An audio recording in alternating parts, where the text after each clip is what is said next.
자, 이제 그 국민의힘 얘기로 좀 넘어가 보겠습니다. 단도직입적으로 물어보죠. 이준석 대표는 우크라이나를 왜 간 겁니까? 왜 갔습니까? 둘 중에 하나죠. 그냥 네. 그냥 보여주기식으로 갔다. 네. 왜냐하면 또 우리 사람들이 또 이걸 잘 아셔야 되는 게 우리 젊은이들이 우크라이나에 대한 그 우크라이나 사태에 대한 정의감이 엄청나게 충만합니다. 그 우리 커뮤니티에서 많이들 말씀하시는 분들도 러시아 놈들은 아주 해가 이근 대위가 그래서 간 거예요. 그러니까요. 남쪽 커뮤니티들의 의견을 받아서 너 그렇게 싸움 잘하면 우크라이나가 이렇게 시작된. 그 실제로 가서 인성에 문제 있어. 가서 싸움을 잘했대잖아요. 그리고 왔대잖아요. 부상 좀 입어가지고. 그러니까 그런 흐름이 있는 거예요. 그러면 이준석도 한번 한다. 나 여당 대표인데 한번 한다. 이게 하나가 있겠고, 뭐 두 번째로는 왜 무슨? 두 번째로는 윤석열 대통령의 비밀 임무 수행 중이다. 네. 누가 따라갔어요? 김영욱이? 아니 밀사? 밀사 내지는 뭐 이런 특사? 협의 그래가지고 뭐 이준석이 아니고 이준석이 이준의 헤이그 밀사. 무슨 뭐 계보를 있는 거예요? 무기의 우회 수출을 달성시킨다든지 뭐 야 이런 엄청난 임무를 띠고 갔을 수 있다. 둘 중에 하나다. 관종이거나 아니면 특사 밀사거나 요원이거나. 자, 김수현 평론가는. 뭐 나름의 이준석 대표의 정치 진로라고 보는데 이준석 대표가 주로 젠더 이슈 이런 걸로 많이 승부를 해왔잖아요. 근데 이게 계속 하다가는 본인한테도 독이 된다는 거는 알고 있을 거예요. 왜냐하면 그거는 쪼개기밖에 안 남거든요. 계속 하다 보면. 근데 지도자라는 거는 저쪽 북쪽 하늘의 북극성과 같은 비전을 딱 제시를 하고 자 저쪽으로 가자 이렇게 해주면서 이제 은근슬쩍 통합도 하고 이렇게 가는 건데 이준석 대표가 그런 의미에서 좀 글로벌 이슈에는 신경을 쓰는 것 같아요. 특히 이제 현재 젊은 층의 코드에 맞는 사실 이제 조금 중장년층 입장에서는 그 냉전 해체 시대의 성장기를 보내고 또 그동안 사회생활을 해왔기 때문에 중장년층은 보수 진보를 막론하고 러시아 중국하고 교역을 잘 해가지고 장사 잘 해야 되지 않겠냐 이런 정서가 강한데 20, 30대 쪽으로 오면은 러시아 중국 그 독재 국가들이다라고 하는 게 굉장히 강하죠. 그런 의미에서 홍콩에도 이준석 대표가 갔던 거고 러시아에도 그 연장선상에서 가는 거라고 봐요 일단. 그러니까 본인의 어떤 태도로는 그렇죠. 그리고 일종의 어젠다 설정이다.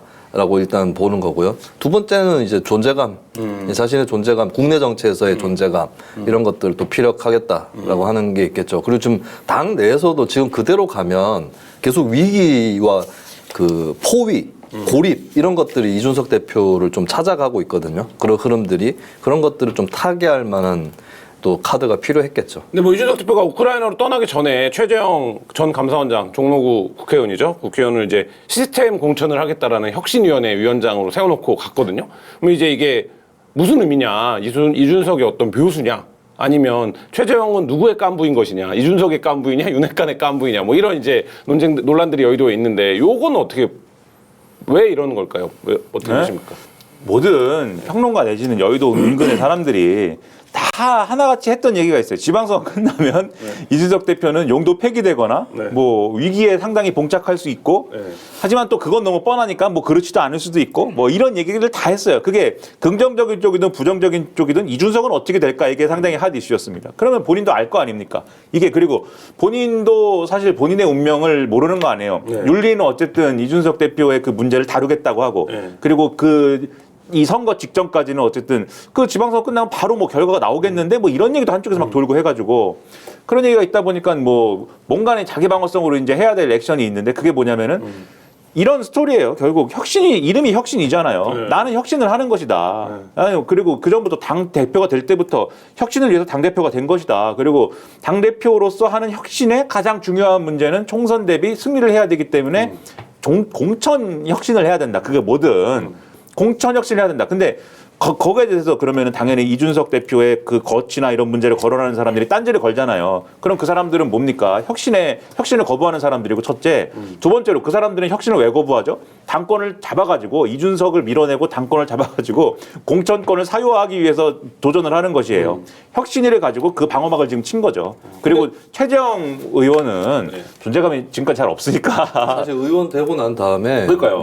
네. 그런 거 혁신 좋잖아요. 혁신 한다잖아요. 근데 그게 전략공천 낙하산으로 공천되신 분이 공천 혁신을 만든 혁신위원장을 하는 게 다 떠나서 적합합니까? 그 내부에서 그런 얘기가 나요. 첫째, 그런 맥락이 있다. 둘째, 최재형 의원이 사실 정당 생활을 한 지가 오래된 인물이 아닌데 이 혁신위가 할 일은 지금 다 당내에 뭔가를 하는 거잖아요. 무슨 정치개혁이잖아요. 이런 걸 다루는 기구가 아니잖아요. 공천을 잘하는 방법을 다루는 거잖아요. 최재형 의원이 할 수 있는 거냐. 이런 의문과 함께 지금 또 낙하산이 또 투여가 됐죠. 천 변호사라고 있지 않습니까? 전하람 변호사? 네, 천 변호사님이 낙하산 투여됐는데 누구 사람입니까? 굳이 따지자면은. 거기에 준스톤의 사람이다. 네, 거기에 양산박처럼 모여들겠죠. 그러면 이제 최재형 의원은 양산박의 뭐 송강 정도 되는 겁니까? 네. 언더테이커를 95%가 모르고 송강은 한 80% 몰라요. 그러니까 송강 정철? 네, 사람들이 아는 비유를 하라고요. 왜 지금 급시우 송강 몰라요? 송강호를 알아요. 오용 선생과 공선 선생 몰라요? 최재형 의원의 당내 지정학적 위치가 이제 네덜란드나 스위스쯤 되죠. 왜 국제기구들이 그쪽에 있잖아요. 네. 국민의힘의 국제기구다. 헤이그나 스위스 아에로가 스위스에 있나요? 예, 그런 결의안 발표하고 예, 그렇죠. 그러니까 이제 사실 뭐 최재형 하면은 무줄이잖아요, 무줄. 현재로서는. 그러니까 이제 위원장이 되기 쉬웠던 거고 천하람 변호사 같은 경우는 이제 이준석 그 대표가 투스톤 갈등 때 천하람 변호사를 만나러 가기도 했었지만 사실 천하람 변호사가 대선 때 그 최재형 후보를 지지했었습니다. 뭐 그런 것들이 좀 작용을 했겠죠. 근데 저는 천하람 정도면은 국민의힘의 혁신을 말할 자격은 있는 것 같다. 밑바닥에서 어쨌든 기는 사람이고 제가 이제 대선 직후에 한 방송에 나가서 민주당 패널들은 할 수 없는 얘기가 있어요. 윤석열 후보가 선거운동을 뭘 잘못했는지 진주제 할 수 없잖아요, 민주당은. 근데 평론가는 할 수 있거든요. 걔네가 막 돌아다니면서 온갖 흉은 다 보고 돌아다녔지. 이런 거 잘못했다, 솔직히 이겼지만. 근데 천하람 변호사는 제가 얘기하기 전에 본인이 먼저 윤석열 후보 이런 건 잘못했다. 지역 다니면서 이제 다른 얘기 여러 결이 다른 얘기들 한 거. 네네. 자, 그 이준석 징계.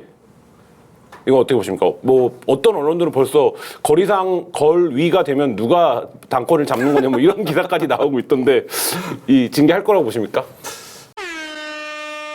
마케다니는 배송비 무료고요. 마케다니에서 알뜰 쇼핑 경험하시고 한겨레 TV 후원도 부탁드립니다. 징계할 거라고 보십니까? 그거는 이제 용산에서 결정을 해야죠. 아, 용산에서? 네. 용산에서. 아닌 거라고들 해도 상관없어요, 몰라요 해도 결국 그 버튼 누르는 건 용산이죠, 뭐. 아, 용산에서 결정해줘야 된다. 그렇죠. 이게 그렇지 그런 환경이 아니면 다들 이렇게 떠들고 있을 이유가 없어요. 정진석 국회 부의장씩 되는 분이 5선 의원씩 되는 분이 왜 그 본전도 못 찾을 그러니까 말싸움에서는 본전도 못 찾을 그 이준석 욕을 왜 페이스북에 씁니까? 결국 그것도 본전도 못 찾았잖아요. 이준석은 할 말이 있는 거예요. 뭐가 있냐면 나는 우크라이나 싫어? 우크라이나 지지 안 해? 이 얘기로 가잖아요, 지금. 정진석 의원이 우크라이나에 간 거는 이준석의 자기 정치다라고 하니까. 그러니까 아까 이준석의 우크라이나 행의 의미를 두 개를 얘기했잖아요. 첫째, 20대 2030 이 지지층의 그런 어떤 그 분위기를 타고 둘째, 윤석열 대통령의 비밀 임무도 있을 수 있다. 그 얘기를 한 게 두 개의 공통분모 정도 되는 거예요. 우크라이나 문제가. 왜냐하면 윤석열 대통령도 맨날 자유민주주의 얘기하고 2030 남성 중요하고. 예, 뭐 2030 남성은 뭐 이제 헤어질 수도 있는데 근데 자유민주주의를 얘기하고 자유민주 진영을 얘기하고 공산 세력과의 무슨 뭐 이런 대결 구도를 자꾸 얘기하잖아요. 그러면 러시아가 우크라이나 침공한 거는 이거는 러시아가 비록 지금 공산 세력은 아니지만 뭐 그 비슷한 전체주의적 세력이니까 이게 윤석열 대통령의 생각하고도 코드는 맞는 거예요. 그러니까 이준석 대표는 기세등등 해가지고 정진석은 윤석열 의 철학에 동의를 안 하는 겁니까? 막 이러고 있는 거예요, 지금. 근데 정진석 의원이 왜 그러겠어요, 그러면? 그런 잃을 것만 있는 싸움을 왜 걸겠어요? 그리고 권성동 원내대표는 왜 그러겠어요? 다 뭔가 일이 일어날 수 있다. 그 용산을 향한 메시지다. 버튼을 눌러라. 그렇게 하기보다도 버튼이 눌러질 수도 있으니까 준비를 쭉 하는 거죠. 김기현 의원은 왜 공부 모임을 만들고 난립니까? 왜? 네? 지금 이 시점에. 버튼 하니까 생각나는 게 북한의 김정은 위원장이 핵단추가 내 사무실 책상 위에 놓여져 있다는 것 이렇게 얘기를 했잖아요. 아, 내 집무실 책상 위에 버튼이 놓여져 있습니다. 뭐 이런 거죠. 그러니까 근데 저는 그게 버튼을 누르는 거에 대비한 게 아니라 이미 윤석열의 버튼은 여러 방향으로 눌려졌다. 예, 그래서 저는 이준석, 정진석, 권성동 등등이 모두 윤석열 대통령의 의중을 대변하고 있다. 네.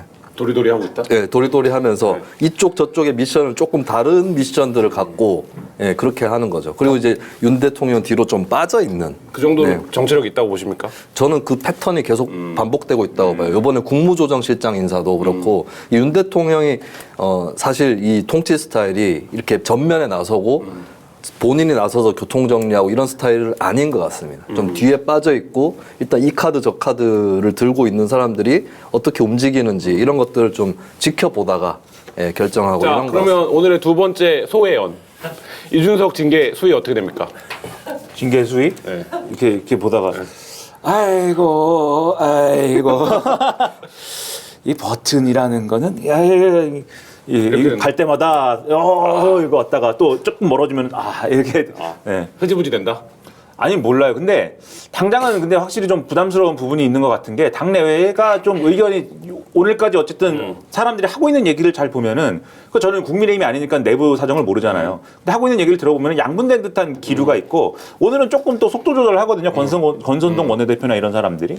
그런 걸 볼 때 윤리가 어쨌든 24일 날 결론을 못 내릴 수도 있고 이게 문제가 뭐냐면 무슨 사건이 있었던 거냐에 대한 사실관계 확정이 지금 어려운 거예요. 경찰이 사실관계를 확인해 주든지 아니면은 강용석이 확인해 주든지 해야 되는데 강용석은 자기들끼리 싸우고 있고 경찰은 뭐 몰라요 이러고 있는데 그 부분이 이제 비어 있고 그럼 남은 거는 어떤 도의적인 얘기를 해야 되는데 품위 유지 의무를 위반했다든지 뭐 이런 얘기를 해야 되는데 그걸로 따지면은 징계 수위가 아주 높아지기는 어려울 수 있거든요. 그러니까 중징계 아니다. 그래서 당원권 정지까지 막 얘기를 하는데 어떤 분들은 뭐 그 정도까지 갈까는 좀 의문이 만약 그 정도까지 가려면은 이분이 아이고 눌렀어 아이고 이렇게 개런티 해줘야 된다. 그렇죠. 네. 누르면 가는 거죠 그거는. 자, 일단 중징계 아닐 거다. 김수희 평론가는. 저는 결론이 계속 안 날 것 같습니다. 결론 유보된다. 네, 계속. 계속 늦춰질 것 같아요. 그러니까 이게 이런 행위만 반복한다. 모르죠. 네. 버튼은 뭐 윤 대통령이 어느 정도로 개입하는지 모르겠지만 네. 이게 좀 명확한 증거나 이런 것들이 윤리위에 제출이 돼서 그걸 심사를 하고 이렇지는 못하지 않을까. 예, 그나마 가능성 있는 건 저는 이제 본 의혹 말고 막 김철근 정무실장 움직이고 후에 뭐 예, 도모하려고 했던 요런 거에 대해서는 좀 품위 유지가 안 됐다고 경고 정도 내릴 수는 있겠다고 봐요. 당신은 어떤 세상을 보고 있나요? 특종, 속보, 이슈.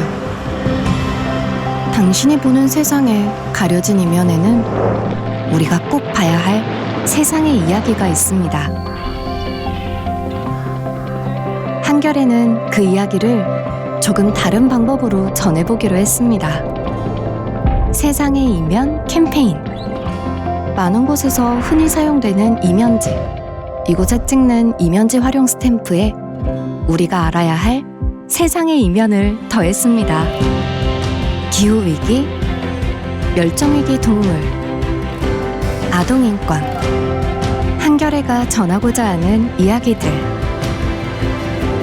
이면지를 활용하는 시점에서 우리가 봐야 할 세상의 이면이 있음을 이야기합니다.